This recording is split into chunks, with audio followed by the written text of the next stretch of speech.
This question is very similar to the previous one. This is again a normal distribution, so we see normally distributed. And I wrote over top of my numbers, so let me erase that.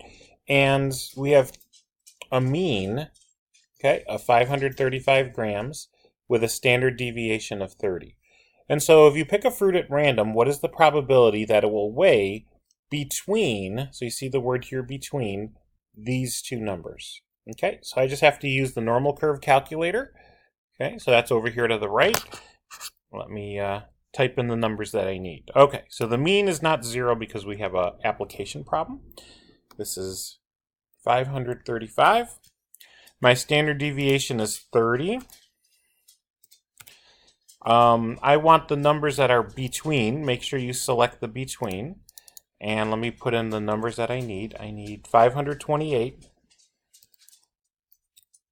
and 562. And then I hit enter.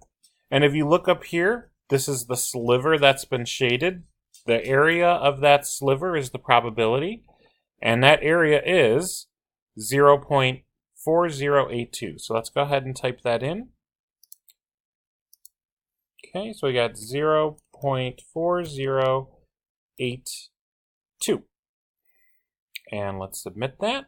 So there's a 41% chance, roughly, of the fruit being between those weights. All right, on to the next one.